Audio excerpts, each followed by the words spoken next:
말씀하여 주실 때 아버지여 그 음성이 살아계신 주님의 음성으로 들려지게 하시며 내가 삶을 살아가는데 영원토록 우리가 모든 일을 결정하는데 판단의 기준이 될 수 있도록 주여 영으로 심어 주시옵소서. 감사하며 예수님 이름으로 기도합니다. 아멘. 다윗은 참 위대한 신앙의 사람이지만 모든 사람이 한결같이 이렇게 좋은 신앙을 계속 유지할 수는 없어요. 그래서 이게 업앤다운이 있기 마련입니다. 어린아이가 걸음마를 배울 때까지는 수도 없이 넘어졌다가 일어나죠. 자기 손으로 밥 먹기 위해서 그걸 배울 때까지는 얼마나 많이 수저를 떨어뜨립니까? 그렇지만 어떤 부모도 절망하지 않습니다. 아기가 엄마, 아빠라는 단어를 확실하게 말할 때까지 수도 없이 말도 안 되는 소리를 막 짓거리지만 어떤 부모도 아이고 너는 말하기는 틀렸어 이렇게 하지 않습니다. 제대로 말할 때까지 옆에서 지켜봐주고 도와주는 것이죠. 이것이 바로 아버지 하나님의 마음이다 하는 것이죠.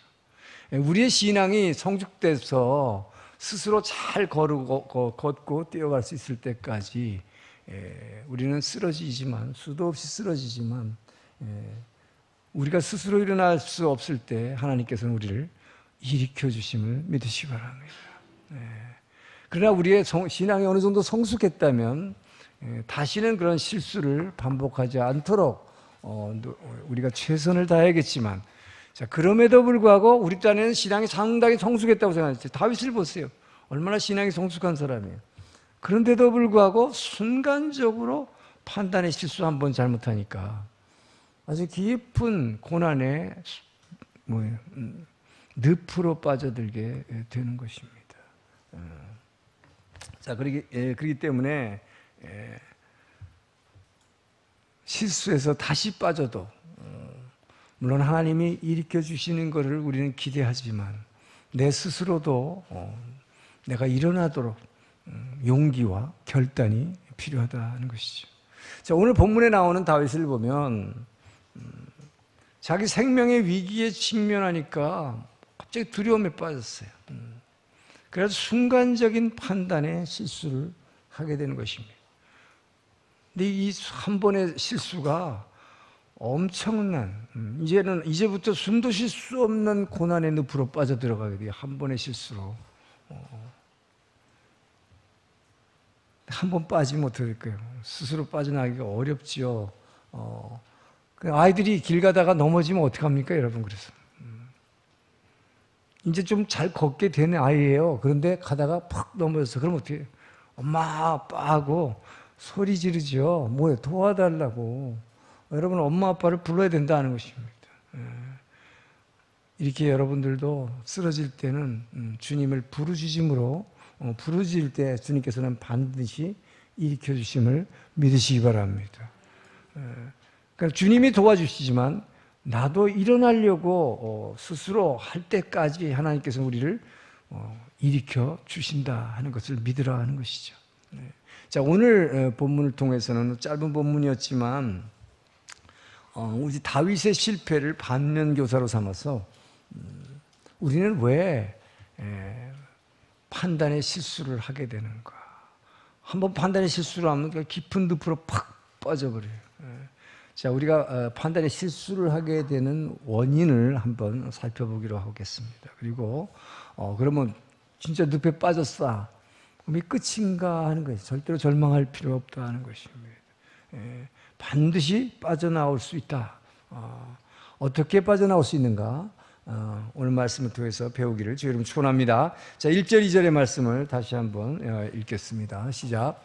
다윗이 그 마음에 생각하기를 내가 후일에는 사울의 손에 붙잡히리니 블레셋 사람들의 땅으로 피하여 들어가는 것이 좋으리로다.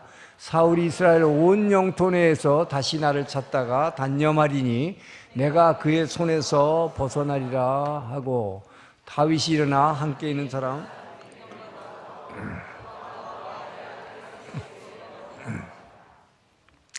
자, 우리가 왜 순간적으로 판단 실수에서 늪에 빠지느냐? 항상 깨어있지 않으면 순간적으로 불신앙에 빠지기 때문이다 하는 것입니다. 항상 깨어있으라. 왜 주님께서 이 말씀을 하셨는지, 그래서 깊이 묵상하는 시간 되기를 주의 이름으로 축원합니다. 자, 다윗이 지금까지 보여준 믿음의 태도, 여러분, 다윗은 참 존경스러울 사람이었죠. 다윗은 어디를 가든지 언제든지 하나님이 나와 함께 하심을 굳게 믿는 믿음의 사람이었습니다. 그런데 오늘 본문에 나오는 다윗에게는 하나님이 함께하지 않아요. 하나님이 어딘가 뭐 그냥 사라져버린 것 같은 느낌이 들어요. 왜 그렇습니까? 1절을 보니까 뭐라 해요? 다윗이 그 마음에 생각하기를, 자, 마음에 생각하는 거예요. 내가 후일에는 사울의 손에 붙잡히리니 블레셋 사람의 땅으로 피하여 망명 가는 게 상책이로다. 이게 뭐예요? 이것밖에 없다. 이것밖에 없다. 다윗이 그 마음에 생각하기를, 여러분, 내 생각입니다. 하나님이 없어요, 지금. 하나님의 말씀도 없어요. 완전히 내 생각에 빠져버리는 것입니다. 엄청난 판단에 실수를 하게 되는 것이죠.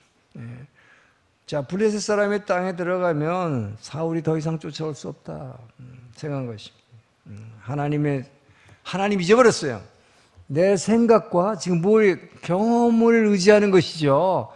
망명 가면 뭐예요? 지금 이스라엘이 제일 무서워하는 적이 지금 블레셋이에요.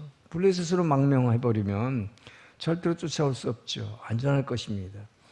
이것밖에 없다라고 생각하는 것이요. 내 생각과 경험을 의지하는 것입니다. 왜 그렇게 됐을까요? 다윗이 그 믿음의 사람이. 이것은 우리가 큰 은혜나 여러분이 기적을 경험하고 나면 잠시 그 은혜에 취해버려요. 그 기적에 취해버려요.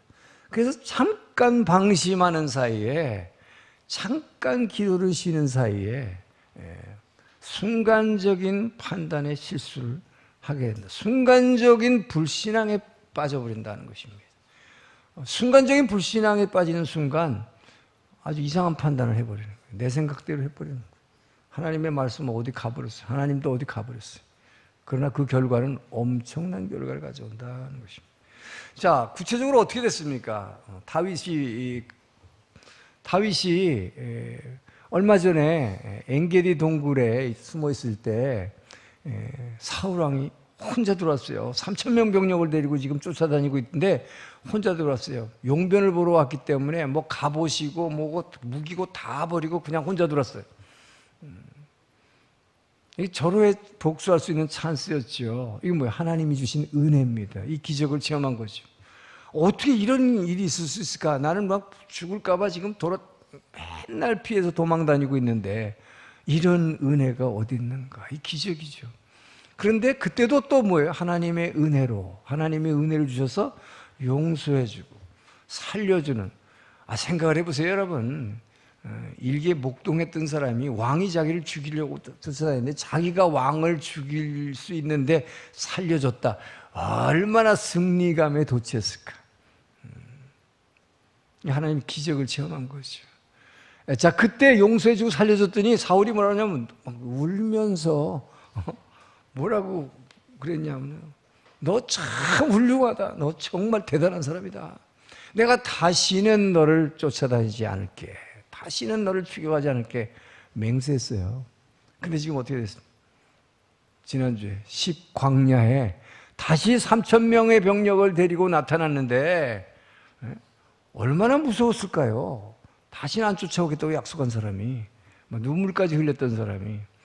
그런데 또 하나님의 은혜로 3,000명이 여러분 텐트를 치고 있는 그 광야에 그 사울 왕이 있는 그 텐트를 정확하게 찝어서 들어갔는데 아무도 말리질 않았고 뭐예요? 잠입해서 들어가서 거기서 자고 있는 사울의 머리맡에 창이 있었는데 이걸로 이렇게 하면 끝나는 거죠. 이것도 하나님이 또 주신 은혜요, 기적입니다. 그런데 또 하나님의 은혜로 죽이지 않고 용서해주고 나왔어요. 그러니까 이게 뭡니까? 지금 2번이나 하나님의 은혜와 기적을 체험한 거죠. 자, 그랬으면 여러분 같으면 어떻게 할 때, 야, 역시 하나님은 나 어떤 경우에도 내 생명을 붙잡아 주실 거야. 이렇게 좋은 믿음을 가지게 될까요? 잠깐 방심하는 것입니다. 방심할 뿐만 아니라 여기서는 하나님이 2번 정도 이런 기회와 이런 기적을 베푸셨는데 이 다음번에도 또 해주실까라는 생각이죠. 무슨 얘기예요? 사울이 이 정도로 이제 얼마나 약 올린 거예요, 사실은. 창으로 너를 죽일 수 있었는데 안 죽이고 내가 놔줬다. 2번째 이렇게 저 멀리 가서 막 부르짖으면서 복수심에 불타는 사울. 다음번엔 반드시 어떤 수를 써서라도 나를 죽이고 말 것이다 라고 생각한 거죠. 이건 자기 경험이죠. 하나님은 3번째 기적을 내한테 주시지 않을 거야. 이렇게 생각돼 버린 거죠. 우린 그런 생각이 들어요. 엄청난 은혜와 기적을 체험하면 야, 감사하다 그러지만 하나님이 이런 걸 또 주실까? 이런 거죠. 다음번에 분명히 이 사람이 지금 복수심이 얼마나 불타는 사람인데 반드시 죽일 거다. 그러니까 뭐예요? 지금 1절에서 뭐라고 했습니까? 내가 블레셋에 망명하는 것 이외에는 이것이 상책이로다. 내 생각이 결과는 엄청난 이제부터 숨도 쉴 수 없는 고통 속으로 빠져들어가는 것입니다. 사울이 나를 안 쫓아오면 지금의 위기는 면하지요. 목숨 살지요. 근데 그것으로 인해서 얼마나 더 큰 고통이 닥칠지를 인간은 알지 못한다는 것입니다. 여러분, 엘리야도 마찬가지였죠. 엘리야가 아합 왕하고 450명의 거짓 선지자 앞에서 맞설 때는 얼마나 믿음의 사람이었습니까? 아주 의기충천했어요. 자, 저들이 바알 신과 하나님 중에서 누가 하늘에서 불을 내려주는 살아계신 신인가? 이스라엘 사람들은 하여튼 하늘에서 불을 내려주시는 분이 참 하나님이라고 생각했기 때문에. 그 450명의 거짓 선지자들과 아합이 제단을 만들어 놓고 그 앞에서 춤을 추고 하루 종일 오전 내내 별 난리를 쳤는데 아무 일도 일어나지 않으니까 막 엘리야가 야유를 퍼붓죠. 너네 신은 지금 바알 신은 잠자고 있냐? 낮잠 자냐? 지금 뭐 하고 있냐? 그랬더니 막 급하니까 이 사람들이 막 칼로 몸에다 상처를 내고 피를 내고 막 자해를 하고 아무 일도 일어나지 않았는데 엘리야가 한번 딱 기도하니까 하늘에서 불이 확 내려가지고 자기의 제단에 일부러 거기다가 그냥 낮에 뜨거워서 불이 탄 것처럼 보일까봐 그 제단 주변에다가 나무 밑에다가 이게 또랑을 만들어서 물까지 확 채워놨는데 하늘에서 내린 불이 그냥 이걸 확 삼켜버릴 때 얼마나 통쾌했겠어요. 이 엄청난 기적을 체험하고 기손강으로 이 450명의 거짓 선지자를 끌고 와서 다 죽여버렸어요. 자, 이렇게 엄청난 기적을 하나님이 살아계신 하나님임을 모든 이스라엘에게 보여준 것이죠. 정말 얕다. 근데 그때가 가장 위험한 순간이다. 잠깐 방심한 은혜에 취했을 때 생각지도 않았더니 아합 왕은 오히려 여기서 꼼짝 못하고 있는데 그 왕비인 이세벨이 군대를 또 이것도 3,000명을 끌고 엘리야 이까지 뭔데 우리 선지자들 다 죽여버렸냐?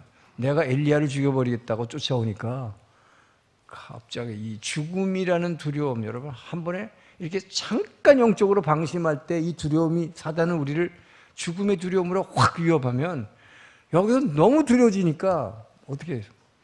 일주일 동안 먹지도 않고 그냥 도망갔다고 그랬어요. 얼마나 급했으면 살려고. 이스라엘의 영토 제일 남쪽 네게브 사막 내려온 거죠. 그래서 로뎀나무 밑에서 뭐라고 그래요? 너무너무 고통스럽고 두려우니까 주님 나 그동안 받은 은혜로 이 정도면 난 충분합니다. 내 목숨 거둬가 주세요. 죽여달라고 하잖아요. 이게 뭡니까? 여러분 은혜를 체험하고 기적을 체험하고 잠깐만이라도 기도를 쉬면 이렇게 두려움에 사로잡혀요. 여러분, 베드로가 그렇게 예수님 앞에 믿음을 고백했어도 순간적인 죽음의 두려움 앞에서 예수님 부인해버리잖아요. 똑같은 거예요. 똑같은 거예요. 자, 여러분, 그래서 우리가 이렇게 순간적으로 잠깐 기도를 쉬고 약간 방심하는 사이에 두려움이 닥치면 뭐예요? 불신앙에 빠져, 순간적인 불신앙에 빠지는 거예요. 자, 이럴 때 우리는 뭐라고 하느냐? 이사야 40장 27절 읽어봅니다. 읽습니다. 시작. 야곱아, 어찌하여 내가 말하며 이스라엘아, 내가 이르기를 내 길은 여호와께 숨겨졌으며 내 송사는 내 하나님에게서 벗어난다 하느냐? 이게 뭐예요? 기도를 잠깐 쉬고 하나님께서 눈길을 살짝 옮겼을 때 뭐라고 얘기해요? 지금 막 불평하는 거죠. 내 길은, 나 길은 여호와께 숨겨, 하나님 앞에 그렇게 내 길을 보여달라고 그러는데 하나님은 숨겨줘서 내 길을 보여주지 않습니다 라고 얘기하는 거잖아요. 내 길은 하나님께 숨겨졌고 나의 송사라는 말은 내가 호소하는 이 호소를 하나님은 왜 그렇게 모른 척 하십니까? 너는 이렇게 나한테 말하고 있다라고 지금 하나님이 야곱에게 얘기하잖아요. 너는 어찌 이렇게 말하냐? 이게 뭐예요? 잠깐 은혜를 많이 체험한 사람이 잠깐만 기도를 쉬었을 때, 잠깐 방심하는 사이에 우리는 금방 불신앙에 순간적으로 팍 빠져버린다는 거예요. 하나님은 내 소원 같은 건 들어주지도 않고 내가 그 길을 어디로 가야 됩니까? 물어봤는데 감춰줬다. 하나님 속에 감춰주고 나한테 안 가르쳐준다. 이렇게 얘기한다 이 말이죠. 자, 그렇지만 이런 생각이 들지만 다시 그럴 때 저와 여러분이 하나님께로 시선을 돌리고 하나님을 바라보면 어떻게 되냐? 바로 똑같은 이사야 40장 31절에서 이렇게 얘기하는 거예요. 자, 있습니다. 시작. 오직 여호와를 앙망하는 자는 새 힘을 얻으리니 독수리가 날개 치며 올라가면 같을 것이요 다른 박질하여도 곤비치 아니하겠고 걸어가도 피곤치 아니하리로다. 여러분, 같은 이사야 40장 안에서 얼마나 반전이 일어납니까 이게? 예? 오직 여호와를 앙망하는 자, 오직 여호와를 앙망하는 자. 그러므로 깨어있으라. 쉬지 말고 기도하라. 여러분, 이게 무슨 말인지를 분명히 깨달으시길 주님 축원합니다. 잠깐 방심하면 우리는 순간적으로 내 생각이 그냥 빠져버린다 하는 것이죠. 그래서 신앙이라고 하는 것은 이 시선을 쌓으면 어디를 바라보느냐, 위를 바라보느냐, 땅을 보느냐, 요 차이다. 예. 우리는 뭐야? 항상 깨어있으라는 게 뭐야? 위를 보고 있으라는 거죠. 땅을 보면 금세 우리는 불신앙에, 순간적인 불신앙에 빠질 수 있다 하는 것입니다. 그래서 여러분, 항상 깨어서 주님을 바라보기를 주 여러분 축원합니다. 은혜나 기적에 잠깐 취해서 잠깐만이라도 방심하는 순간 이런 순간적인 불신앙에 빠지고 순간적인 판단의 실수를 통해서 엄청난 늪에 빠질 수 있다는 걸 깨닫고, 여러분, 주님께서 우리에게 명령하신 거예요. 그러므로 깨어있으라. 쉬지 말고 기도하라. 이 명령을 잊지 않기를 주 이름으로 축원합니다. 자, 두 번째, 왜 우리가 또 이런 순간적인 불신앙에 빠져서 판단의 실수를 하게 되냐? 우리는 눈에 보이는 문제에 너무 집착을 해요. 그것만 쳐다봐, 그것만 묵상해. 그러면 오히려 내 생각이 약속의 말씀을 압도해버려요. 약속의 말씀 같은 거 보이지 않아요. 내 생각이 더 위로 올라가 버린다 이 말이에요. 자, 그게 무슨 말인가? 여러분, 블레셋에 내가 망명을 가면 사울이 더 이상 나를 쫓아올 수가 없을 것이다. 실제로도 보니까 아까 본문에 뭐라고 했어요? 사울이 수색을 포기했더라 그랬어요. 다윗을 더 이상 쫓는 걸 포기해버렸어요. 적국으로 가버리니까. 그러니까 내 생각이 맞는 것처럼 보이죠. 자, 그런데 여러분, 이게 중요한 게 뭐냐면 내 생각을 지금 따라서 결국 뭐예요? 국경을 넘어버렸어요. 근데 국경을 넘었는데 어떻게 된 겁니까? 이게 국경을 넘은 게 아니라 하나님의 약속의 말씀의 선을 넘어버린 거예요.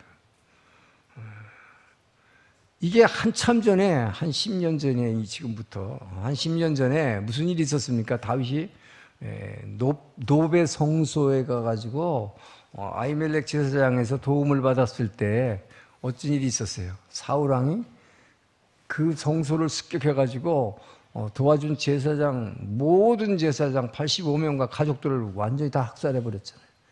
그러니까 막 순간적으로 두려움에 휩싸인 다윗은 그때도 아무것도 보지 않고 블레셋 땅으로 망명한 적이 있어요.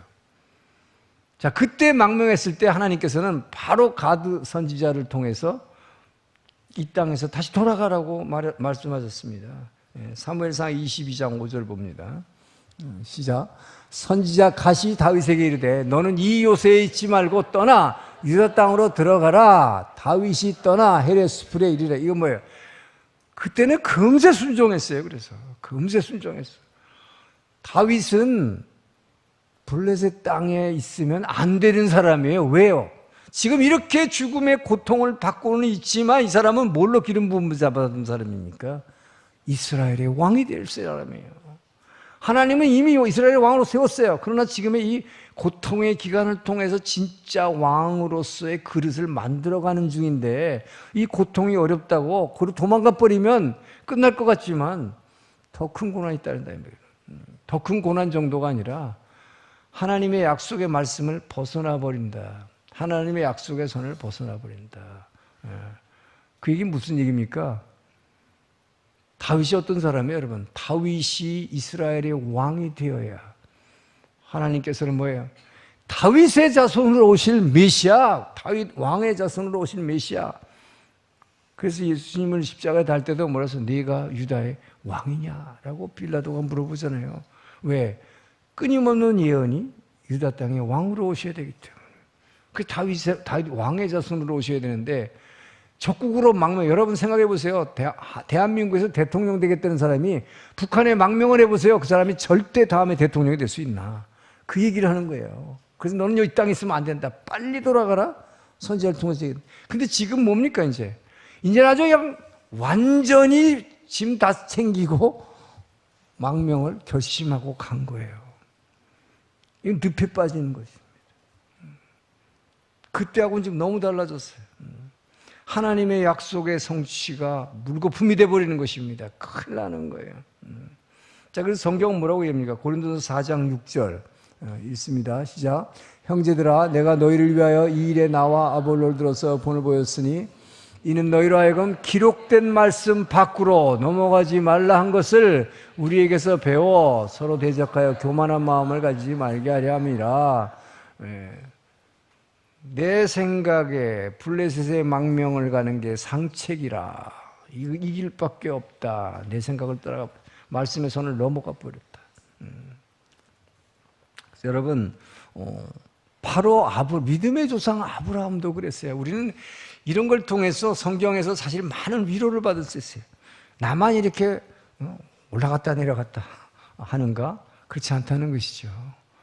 믿음의 조상이라는 아브라함, 자 75세에 하나님께 너무나 큰 약속을 받았죠. 너를 큰 민족이 되게 하겠다. 큰 민족의 조상이 되게 하겠다. 75세에 약속 받았어요, 여러분. 30세에 약속 받았다면 앞으로 나한테 자손을 많이 주실 거구나. 금세 믿어졌을 거예요. 75세예요. 근데 10년이 지났어요. 85세가 됐습니다. 의심이 생긴 거죠. 내가 남성으로서의 역할을 더 이상 못하겠는데 라는 생각이 팍 들었죠. 85세니까 생각해 보세요. 그리고 자기 아내는 75세예요. 이미 생리가 끊어졌다고 성경은 말하고 있습니다. 그런 상황에서 인간적인 생각으로는 도저히 거기서 아들을 낳는다는 게 말이 안 되는 거예요. 근데 그 약속을 믿으라니, 그리고 하나님은 자꾸 확인을 해요.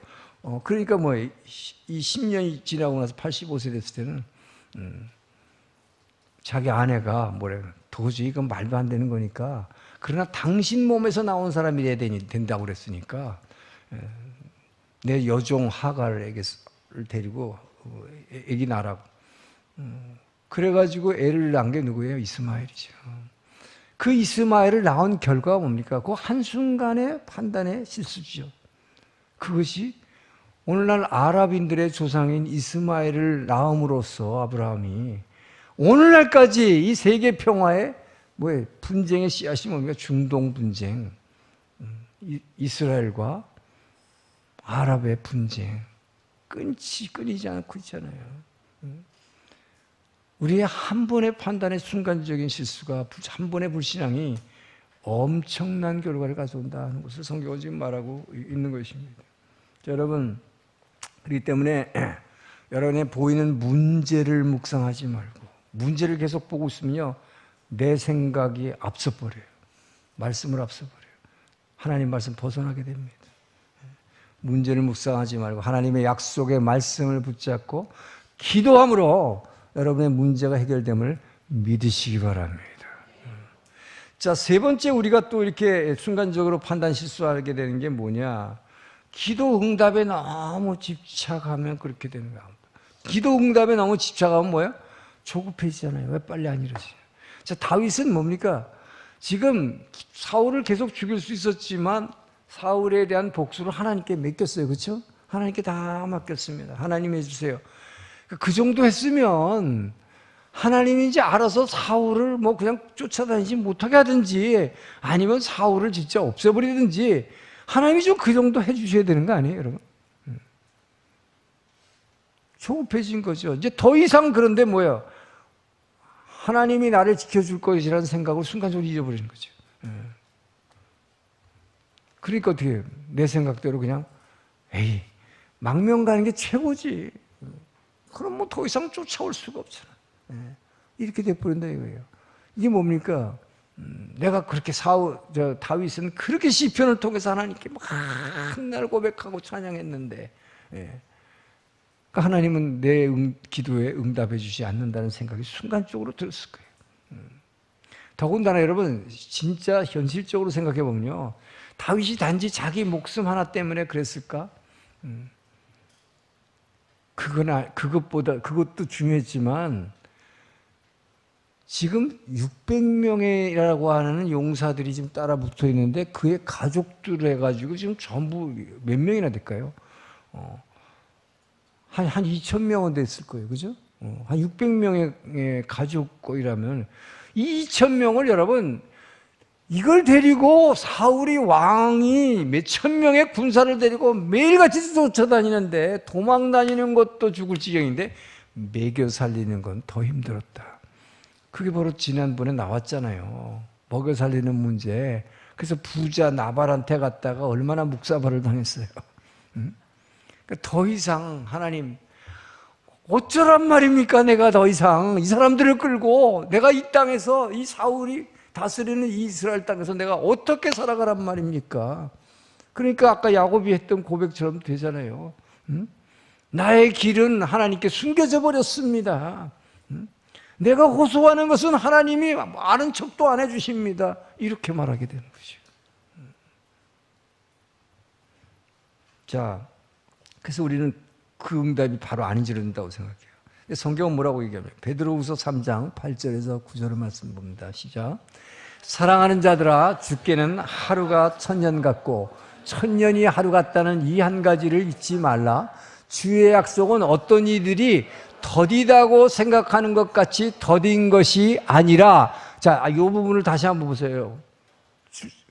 주의 약속은 어떤 이들이, 그 어떤 이들이 누구예요? 내가. 여러분, 내가 더디다고 생각하는 것 같이 더딘 것이 아니라, 자, 그 다음에 오직 주께서는 너희를 대하여 오래 참으사 아무도 멸망하지 아니하고 다 회개하기에 이르기를 원하시니라. 아까 외운 말씀처럼 모든 일을 뭐예요? 흑암의 권세에서 건져내서 사랑의 아들의 나라로 옮길 수 있도록 그때까지 기다리다. 그 얘기는 뭐예요? 지금 다윗에게는 너 하나하고 이 몇백 명의 가족, 이 사람이 중요한 게 아니라 하나님이 원하시는 건 뭐야? 너는 이스라엘 전 국민을, 전 백성을 구원할 자다. 그 그릇이 될 때까지는 너는 이것을 참고 인내해야 된다 이 말이에요. 그때까지는 이 고통이 없이는 너는 이 모든 백성을 품을 만한 그런 큰 그릇으로 내가 키우기 위해서 너는 이 고난을 참아내야 할 그 책임이 너에게 있다. 그때까지 기다리라는 것입니다, 여러분. 예. 그렇기 때문에 여러분에게 지금 바로 응답 안 해주시는 것은 여러분과 여러분이 뭐 내 가족이나 뭐 몇 사람 이렇게 구원하는 정도가 아니라 하나님이 원하시는 건 뭐예요? 여러분들이 지금 본문을 보니까 뭐라고 했어요? 베드로서 3장 8절은 여러분을 얼마나 큰 그릇으로 쓰기를 원하시느냐. 너를 통해서 너무나 많은 사람들이 흑암의 권세에서 건져내기를 원하는 것이다. 그래서 내가 응답을 너희들은 늦게 한다고 생각하지만 늦는 것이 아니다. 너가 그 큰 그릇이 될 때까지 너에게 이 고통이 필요하기 때문에 이것이 너를 많은 사람을 구원할 수 있는 그릇으로 만들기 때문에 그때까지 기다리라. 할렐루야. 전 여러분들이 이 믿음의 반석에 서기를 주름 축원합니다. 그래서 여러분 그때까지 기다리라. 하나님의 응답은 느린 것이 아니다. 여러분 이 말씀에 진짜로 이 말씀 여러분의 말씀이 되기를 축원합니다. 하나님한테는 하루도 천년이 될 수 있고 내게는 천년같이 생각되는 것도 하루가 될 수 있다. 빠르고 늦은 것은 아무것도 없다. 오직 주님의 뜻에 맡기기를 주여 여러분 축원합니다. 자, 이제 우리는 왜 우리가 실수를 하는지를 봤습니다. 그렇다면 어떻게 해서 우리가 여기서 이 늪에서 빠져나갈 수 있는가를 방법을 오늘 가르쳐주고 계세요. 3절 4절 읽습니다. 시작. 그의 사람들이 저마다 그의 두 아내 이스라엘 여자 아히노암과 나발의 아내였던 갈멜 여자 아비가일과 함께하였더니 다윗이 가드에 도망한 것을 어떤 사람이 사울에게 전하며 사울이 다시는 그를 수색하지 아니하리라. 자, 방법은 간단해요. 늘 이 성경이 말하는 거고 늘 설교에서 늘 말하는 거예요. 늪에 빠졌으면 어떻게 됩니까? 말씀으로 무장하고 기도하면 늪에서 반드시 빼내주신다. 할렐루야. 방법은 그것밖에 없다. 자, 아까 4절에서 보니까 다윗이 망명하니까 사울이 수색을 포기했다. 지금 본문에 그렇게 얘기하죠. 그렇다면 다윗이 판단이 옳은 것 같이 보이죠. 더 이상 사울이 안 쫓아오니까. 자, 거기다가 요 밑에 6절을 보면요, 이 블레셋의 아기스 왕이 이 다윗 일행에게, 이 2,000명이나 되는 다윗 일행에게 시글락이라는 한 마을을, 타운을 줬어요. 여기 살라고 정착하도록 도와주는 땅을 준 거예요. 이게 얼마나 큰 혜택을 주는 것입니까? 자, 그러고 보니까 그 땅에 들어가서 하니까 논도 있고, 아니 뭐 밥도 있고 과수원도 있고 뭐 양도 키울 수 있고 너무 좋은 곳을 줬어요. 예. 그러니까 다들 뭐라 그랬을까요? 야, 우리의 이제 고난의 피난 생활, 13년간의 피난 생활은 다 끝났다. 할렐루야. 우리는 이제 평안하다. 그랬을 거예요. 예. 그런데 문제는 이게 엄청난 늪으로 빠져들어간 것이다. 왜 그랬을까요? 다윗은 지금 뭐 어떤 신분으로 여기 온 것입니까? 망명자예요. 그죠? 망명 온 사람이 망명을 받아준 사람도 그렇고 망명을 왔다는 얘기는 뭡니까? 그 망명을 받아줄 때는 이 사람이 좀 쓸모가 있으니까 받아준 거죠. 절대로 그냥 받아주지 않아요. 자, 그러면 망명 온 다윗의 입장에서 어떻게 해? 잘 보여야 되겠죠. 아기스 왕에게 잘 보이기 위해서 늘 거짓말하게 됩니다. 계속 거짓말을 반복해야 된다. 그 얘기는 뭐냐면 내가 저쪽에서 보기에도 블레셋 왕이 보기에도 아기스 왕이 보기에도 아이 저 이스라엘에 저게 왕이 될 사람이 어떻게 여기를 망명을 왔어? 그러니까 자기가 진짜 이스라엘을 적으로 돌렸다는 걸 증명하기 위해서 그 자기는 사실 시글락이라는 마을에서 그 근처에 있는 아말렉 족속을 계속 쳤어요, 다윗이. 그래가지고 약탈해가지고 그 물건 가지고 거짓말로 아기스 왕한테 이거 내가 동족인 유다 백성들을 친 것입니다. 그리고 증거물로 계속 보였어요. 한두 번도 아니야. 계속 그랬어요. 굉장히 신임을 받았습니다. 그 결과는 뭐냐? 이스라엘과 블레셋이 이제 결전을 하게 돼. 국가의 운명을 놓은 한 일전을 벌이게 되는데 그 전쟁에 다윗이 동원되는 것입니다. 너가 우리의 골리앗을 때려 눕힌 진짜 용맹스러운 장군이니 이번 전쟁에서 네가 뭐예요? 네가 결정적인 걸 보여달라 하는 것입니다. 그랬더니 막 쫓아가면서요. 말 타고 지금 전쟁터에 지금 같이 가요. 그래서 지금 이스라엘과 전쟁하는데. 예. 그런데도 그 성경을 보고 있으면요. 참, 다윗도 별거 아니네. 엄청나게 아부를 해요. 하면서 제가 선봉에 서서 제가 그냥 막 왕창 다 때려보시겠습니까? 막 이러면서 쫓아가는 그 불쌍한 모습을 보게 돼요. 어쩔 수 없는 거죠. 지금 망명 왔으니까. 2,000명을 살려야 되니까. 그러다 보니까 뭐 진짜 자기의 모국, 조국 이스라엘과 전쟁을 하게 생겼어요. 엄청난 위기에 처하는 거죠. 얼마나 늪으로 빠지는 것입니다. 그렇게 되면 앞으로 왕이고 뭐고 다 날아가는 거죠. 하나님이 개입하십니다. 바로 이렇게 우리가 어쩔 수도 없는 늪으로 빠졌을 때 어떻게 하겠어요, 이거는? 그때는 우리가 어쩔 수가 없어요. 하나님이 개입하세요. 왜요? 평소에 하나님을 부르짖고 살았던 사람이니까. 하나님 마음에 아파한 자기 때문에. 하나님만을 부르짖고 하나님만을 의지하고 살았던 다윗이기 때문에 하나님이 개입하신 거예요. 그래서 결국 뭡니까? 극적으로 돌아오게 되죠. 전쟁을 피하고 돌아오게 됩니다. 예. 그 자기 마을로 시글락으로 돌아왔는데 어떤 일이 생겼어요? 와보니까 더 숨막히는 일이 벌어졌어요. 평소에 아말렉을 늘 쳤기 때문에 이때다 다윗이 그 용사들과 함께 이스라엘하고 전쟁 나갔대. 이 소식을 들은 아말렉이 이때다 하고 쳐들어와서 재산 다 뺏어갔는데 그것보다도 뭐예요? 다윗의 두 아내와 모든 가족들 다 붙잡아서 포로로 끌고 갔다고 했어요. 자, 다윗의 용사들이 와가지고 땅바닥에 다 주저앉아가지고 엉엉 울었습니다. 이거 다 누구 때문이냐? 우리가 지도자를 잘못 만났다. 이 다윗이 판단을 잘못해가지고 우리 가족들 다 포로 잡혀갔으니까 어떡하냐? 자, 어떻게 됐다고 그랬습니까? 다윗을 돌로 쳐 죽이자. 여러분 생각해보세요. 이 이상의 환란이 어디 있습니까? 이 늪이 어디 있습니까? 자기 딴에는 사울의 칼만 피해서 도망오면, 블레셋에만 망명하면 이제 살았구나. 나의 고난 생활은 끝났다. 할렐루야. 우리는 그렇게 생각해요. 그죠?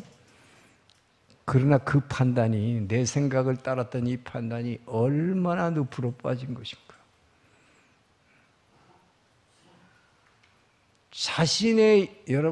자기 편으로부터 때려 죽이겠다고 돌로 이럴 때 얼마나 고통스럽겠어요. 자, 그래서 여러분, 하나님은 왜 이렇게 하셨을까? 강제로라도 다윗을 이스라엘로 돌려보내시기 위해서 하나님이 개입하신 것입니다.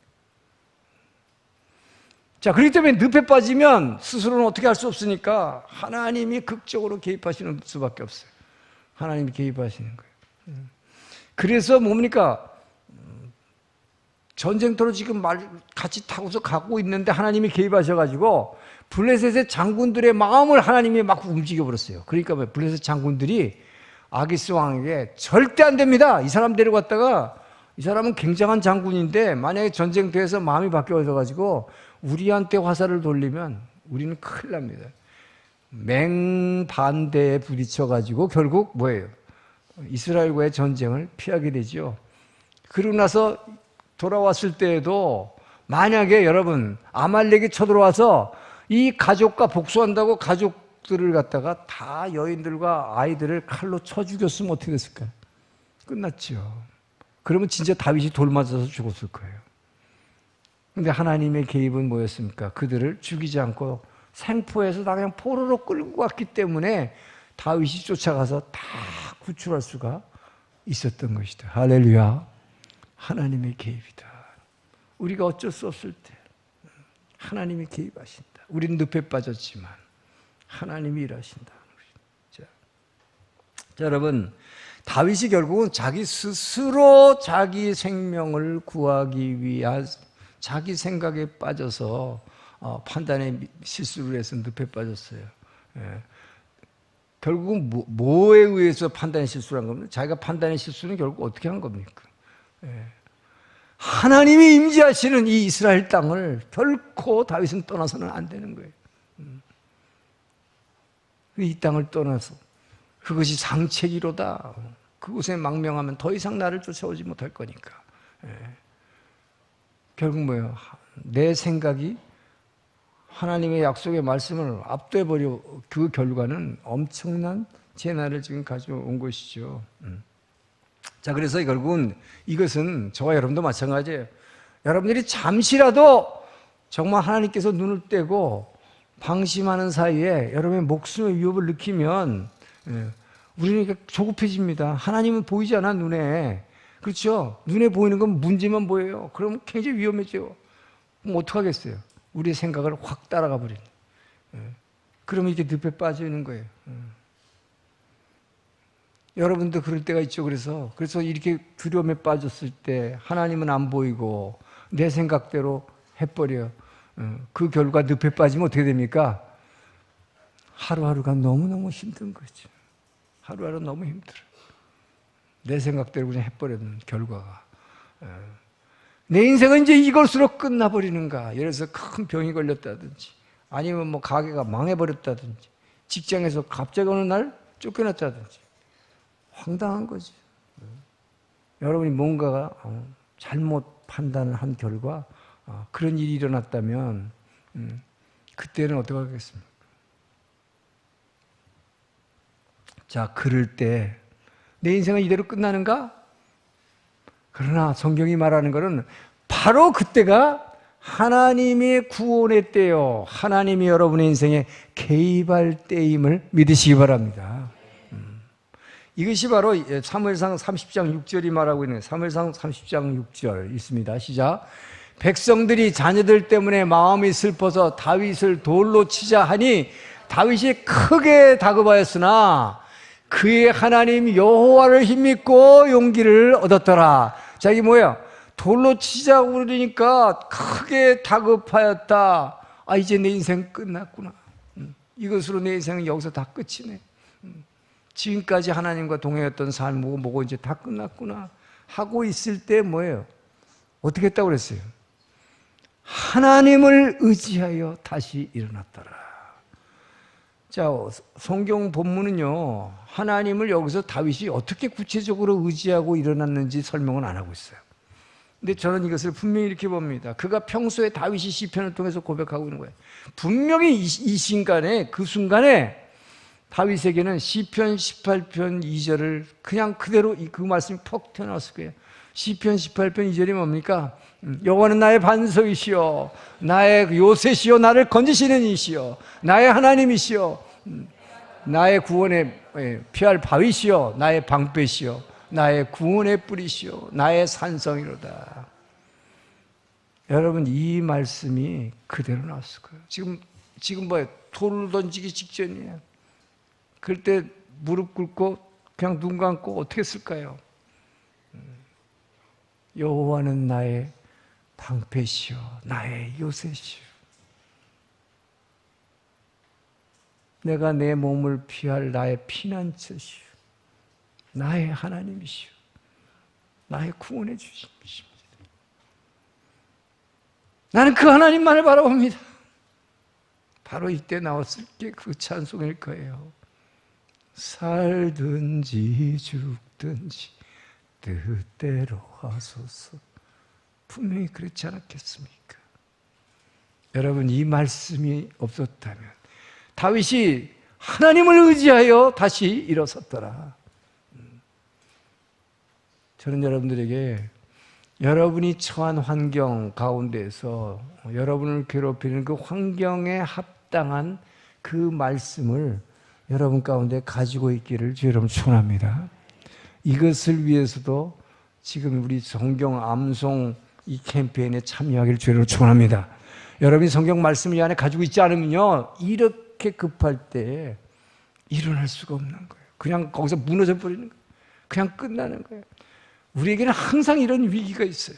순간적인 판단의 실수에 의해서 이런 늪에 빠졌을 때 도저히 나올 수 없는, 여러분 이것은 지금 사울이 죽이는 것보다 더 무섭잖아요. 나를 따라와던 지금의 그 부하들이 나를 향해서 돌을 던지려고 할 때 어떻게 하겠습니까? 이 말씀이 없었다면 다윗은 그 자리에서 그냥 아마 자결했을 거예요. 안 믿는 사람 같았으면. 그래서 여러분, 이 문제를 자꾸 보고 있으면요, 문제에 자꾸 빠지는 거예요. 술주정꾼 그 아버지를 둔 아들들이 제일 위험하다고 그래요. 왜냐하면 늘 살아가면서 그 아버지만 묵상해. 나는 저렇게 안 돼야지. 근데 그러다가 보니까 결국 자기가 어른 되고 나면 어떻게 되는지 아버지처럼 된다는 것이에요. 왜? 그 아버지의 문제를 매일 묵상하고 살았기 때문에. 금식 기도가 왜 힘든 줄 알아요? 먹는 것만 계속 생각하기 때문에. 하나님 만나겠다고 왔는데 실제로 가보세요. 정말 굶어봐요, 여러분. 무슨 보면 요즘 금식한다는데 다들 엉터리라고 있어. 무슨 주스 마시고 무슨 즙만, 저는 즙만 먹으면서 하는데 그게 무슨 금식이야. 금식하려면 진짜 다 굶어야지. 사실은 물도 안 마셔야 되는 거예요. 사흘 금식 저는 물도 안 마시고 해요. 근데 제가 잘났다는 거 아니고 저는 금식에서 실패했기 때문에 금식 자랑하지 않아요. 그렇지만 왜? 먹을 것만 생각해요. 묵상하는 게 그것밖에 아니에요. 사실 하나님 만나겠다고 왔는데 그것밖에 안 기다려져. 아침이 되면 점심시간이 기다려지고 점심이 되면 저녁 시간만 기다려. 근데 저녁이 되면 먹을 수가 없네. 소망이 없어요. 내일 아침에 일어나도 소망이 없어. 그러니까 여러분, 문제만 묵상하면 늪으로 빠지는 거예요. 자, 여러분, 그래서 예를 들어서 사흘 금식을 제대로 하려면 저도 그 당시엔 실패했지만 지금 같으면 그렇게 하겠어요. 아예 성경을 사흘 동안에 여러분, 성경 66권은 다 읽을 수가 없어요. 성경 전에 한번 말씀드렸지만 성경 66권을 사흘 동안 이것을 한숨도 안 자고 계속 읽으면 딱 사흘 걸립니다. 이게 통독하는데 제가 그렇게 해본 적이 있거든요. 한숨도 안 자고 금식하면서 그 추운 겨울에 구정때 이거를 다 읽은 게 딱 3일 걸려요. 잠 안 자고 해야 돼. 계속 읽으면. 그러니까 이런 목표 가지고 금식 기도 들어가면 큰일 나고, 반 정도, 구약만 다 읽겠다, 신약만 다 읽겠다, 적합해요. 낮 시간. 그러면 내가 구약을 다 읽겠다, 구약을 막 읽다가 그 말씀이 뭔가 탁 들어온 거 있으면 그거 붙잡고 막 기도하기 시작하는 거예요. 그리고 기도 쭉 하다가 또 기도가 좀 막힐 것 같으면 다시 성경을 계속 읽으셔요. 이렇게 하다 보면 여러분, 그 말씀을 가지고 계속 기도하다 보면 반드시 그 말씀이 나를 가슴을 팍 때리면서 이 안에서 성령이 역사해요. 그때 여러분 주님을 만나실 것입니다. 그렇기 때문에 여러분, 성경을 갖다가 이렇게 암수한다는 게 얼마나 중요한 건지 몰라요. 그래서 이게 문제만 여러분 보지 말고 이 고난의 늪에 빠졌을 때 성령의 검인 말씀으로 무장하고 그 말씀으로 기도하면서 일어나길 주님 축원합니다. 그래서 이 말씀 붙잡는 게 얼마나 중요한가 하는 거예요. 자, 그런데 우리가 단지 말씀만을 가지고는 진짜 안 되는 것이, 여러분의 고질적인 습관들이 있어요. 안 고쳐지는 습관이 있어요. 결심해도 안 되는. 그리고 여러분들이 자꾸 반복되는 죄가 있어요. 나만 아는 죄. 그리고 끊임없이 내 안에서 나오는 이런 유혹이 있을 겁니다. 이런 경우에 이것은 단지 진짜 말씀만 붙잡는다고 되지도 않아요. 이것은 내 힘만 갖고 안 돼. 그래서 여러분의 공동체가 필요한 거예요. 여러분, 그런 경우에는 순모임에서 털어놓고 중보기도를 부탁을 축원합니다. 그래서 교회 공동체의 영적 지원을 받아야 돼요. 그럴 때 뭐예요? 내 생각에 빠지지 않고 하나님이 내 인생에 개입하시도록 초청하는 큰 무기가 될 것을 믿으시기 바랍니다. 이것이 바로 야고보 5장 16절에 야고보를 통해서 우리한테 이렇게 얘기했어요. 자, 시작. 그러므로 너희 죄를 서로 고백하며 병이 낫기를 위하여 서로 기도하라. 의인의 간구는 역사하는 힘이 큼이니라. 서로 중보기도하는 것입니다. 결국 한마디로 결론적으로 오늘 크리스찬의 삶이라고 해서 영적 전쟁이에요. 그렇기 때문에 여러분 오늘 지금 쭉 메시지를 요약하면 어떻게 됩니까? 내가 이만큼 기도했으니까 이제 좀 쉬어도 되겠구나. 내 열심이 특심이니까. 엘리야가 하나님 앞에 그랬죠. 내 열심이 특심입니다. 나같이 열심히 한 사람이 있으면 나와보라고 그래요. 이렇게 얘기했잖아요.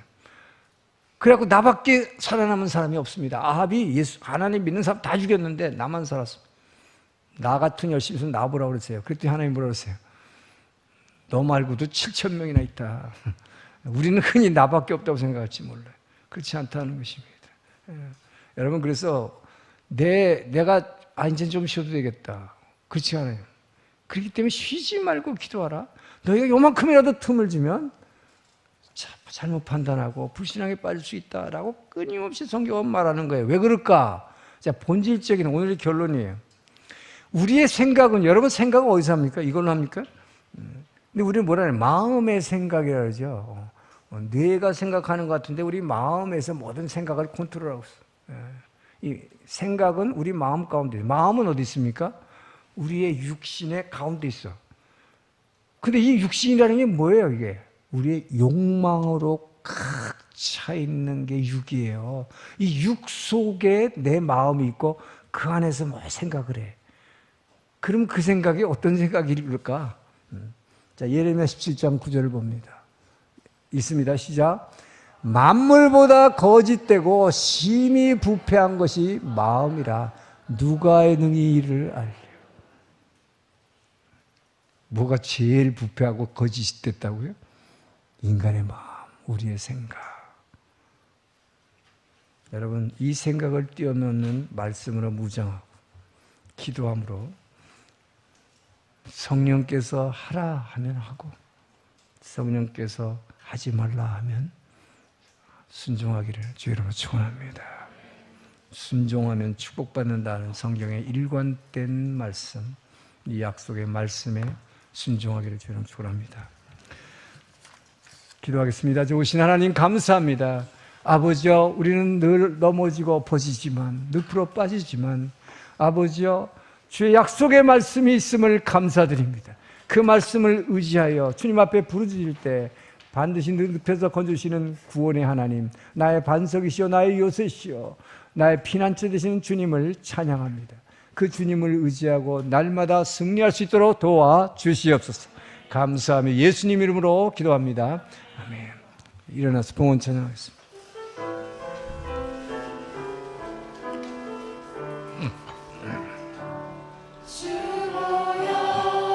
날 정결케 하고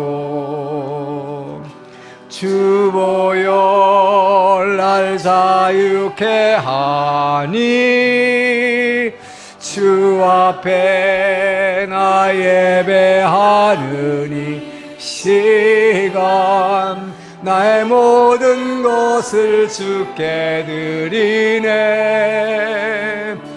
주의 손 날 위해 지키셨고 주의 발 날 위해 박히셨으니 이제는 내가 사는 것이 아니오 오직 주를 위해 사는 것이라.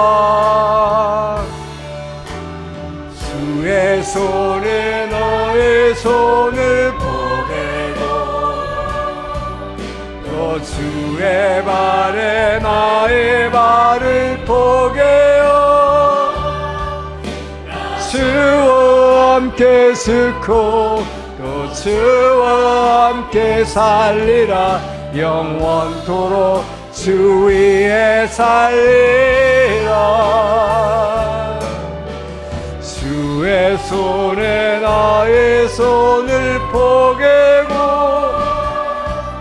또 주의 발에 나의 발을 포개어 주와 함께 죽고 또 주와 함께 살리라. 영원토록 주 위에 살리라. 주 위에 살리라. 주님 감사합니다. 만물보다 거짓되고 부패한 나의 생각에 의지하지 않고 이 생각을 뛰어넘는 하나님의 말씀만 의지하며 어떠한 환난과 늪 가운데서도 일어설 수 있도록 주님 도와 주시옵소서. 주님의 은혜에 감사하여 우리에게 허락하신 물질을 구분하여 주의 제단에 올려드린 우리에게 주신 이 모든 것들이 하나님께로부터 온 것임을 믿고 그 은혜에 감사하는 주의 백성들을 기억하여 주시옵소서. 아버지여, 각 가정마다 그 비어있는 곳과 필요한 창고들을 채워주시고, 아버지여, 우리 마음의 아픔과 육신의 질병을 고쳐 주시옵소서. 아버지여, 날마다 하나님이 주시는 이 천국을 누리며 사는 주의 백성 될 수 있도록 이 일본 땅의 모든 영혼들이 아버지여 이 천국을 바라보며 예수님을 믿고 어둠 가운데서 사랑의 나라로 옮겨질 수 있도록 이 헌금을 귀히 사용하여 주시옵소서. 이제는 우리를 사랑하시고 구원하신 예수 그리스도의 은혜와 아버지의 그 크신 사랑하심과 성령 하나님의 감동, 감화, 교제, 교통하심이 오늘의 말씀을 듣고 주께서 말씀하신 대로 항상 깨어있으라, 쉬지 말고 기도하라, 조금의 순간도 방심하지 않고 늘 주님의 말씀을 붙잡고 기도함으로 주님께서 하라 하면 하고 서라 하면 설 수 있는 순종의 사람, 하나님의 믿음의 사람 될 수 있도록 결단하며 나아가는 주의 백성들 머리 위에, 모든 선교사님들 머리 위에, 주변에 있는 주민들 영혼 위에 이제로부터 영원토록 함께 하시기를 간절히 축원하옵나이다.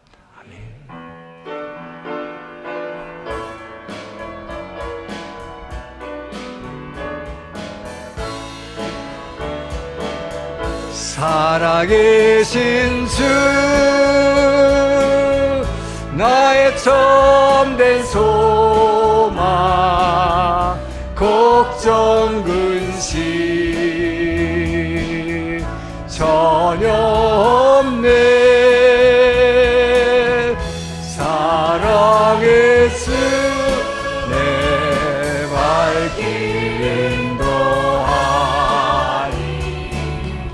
내 모든 삶의 기쁨 늘 충만하네. 주님께 감사와 영광의 박수를 올려드립니다.